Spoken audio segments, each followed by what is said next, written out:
Hello ladies and gents, how you doing? So I got some news for you.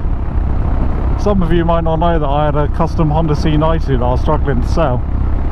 So what I decided to do in the end, because it was too customised, was to just part it and sell the stuff. And I've sold 95, at least 95% of the stuff now. And told my wife, and she asked me if I've made a profit from any of my motorcycles, and I thought that might be a good subject for you. So I'm going to try to figure out if I've made a profit overall.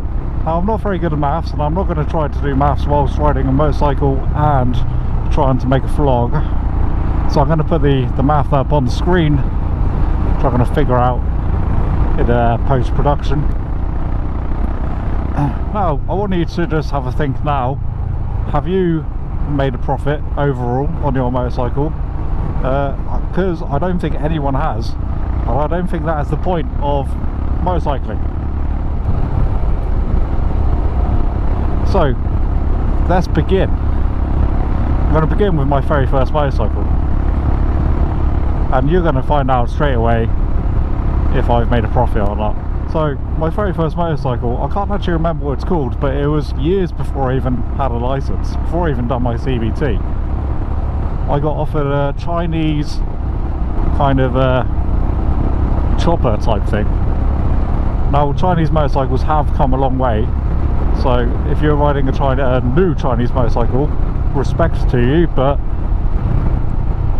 back when I was a wee lad, they weren't very good. So I bought a Chinese motorcycle, no MOT, took it in for its MOT, and it failed on quite a lot of things, so I scrapped it. So that was stage one, £400 down. I can do that math. And then I left it for a few years, and I didn't learn my lesson, so I bought another Chinese motorcycle. But this time I bought a brand new one for £1,200. Gotta give it its dues, it done me good. It done me good. However, and it is my fault, when I bought another one, I just kept that Chinese motorcycle outside in the rain for about a year, and so that was 1,200 quid, and I ended up selling it for, I think, 300.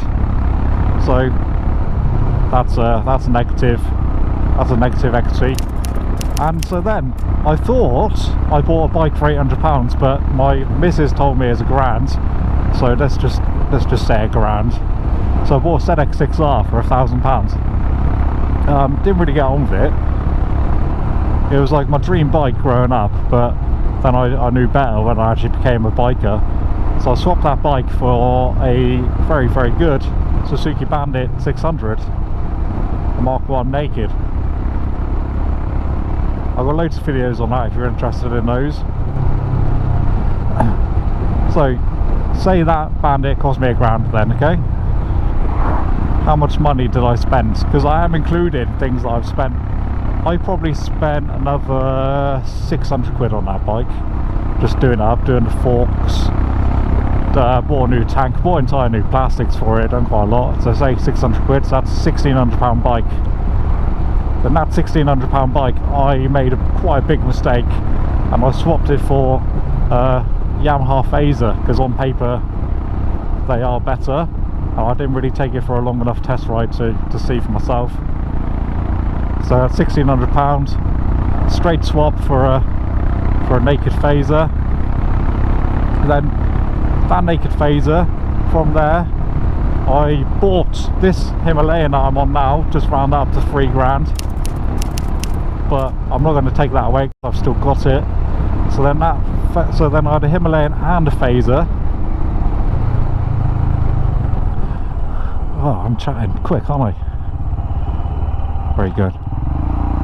So yeah, I'll go this way. I had a Himalayan and a Fazer. I've said that about 5 times now, haven't I? So I was trying to sell the Fazer at the time for, I can't remember now, 1,200 quid or something. So I was already going to be down 400 quid on that, at least. I had no biters, had no takers. So what I decided to do instead, because it was just I was leaving it outside in a rust. It was going to be similar to the old Sinnis situation. I decided to go on the old Facebook and ask if anyone had anything cool that they wanted to swap. So someone said, yeah, I have this custom Honda C90, and now the story's coming full circle, isn't it? So I said, yeah, ideal, I will have that custom Honda C90. And now personally I think that custom Honda C90 was worth quite a bit of money, but like I said at the beginning of the video, it was too customized. So people who build their bikes tend to like building their bikes, and there was not a lot else you could do with this C90. So I had that up for quite a while and I was struggling to sell it. So what I decided to do instead was to part it and sell it. And how much money have I so far received for that Honda C90? Bear in mind, the only things I got left are a few cables basically and the tyres. I think I've made about £1,000, so I'm down on that too. So ladies and gents, am I up or down financially buying, selling and swapping all these motorcycles? Oh, I don't have to do the math now, but I'm going to tell you that I am down. And you can see this in a minute. Going to open up lovely now. This is Ilfracombe. I am down, and I don't think that's going to be the end of the story, because with the release of the Royal Enfield Himalayan 450 and the Himalayan 411 being very popular, I think the market could be flooded soon with second-hand Himalayans. So I think when it comes to me selling this bike in about 2 or 3 years time, I'm going to make a bit of a loss on it. I can't imagine it being a massive loss, because I only got it for, like I said, £3,000, so I might make a few hundred quid loss on it, as long as I don't spend much money maintaining it. I'll be alright. So, ladies and gents, I am down. However, in the grand scheme of things, and I think the tokens in life are fun, they're fun tokens. How much fun have I had doing all this? I've had a immense amount of fun. Would I do it again? Yeah, I would. Even the C90 and Fazer situation, even though I do love the Bandit. Alright, ladies and gents, I'm going to be quiet now, show you some highlights from Ilfracombe on a Friday night.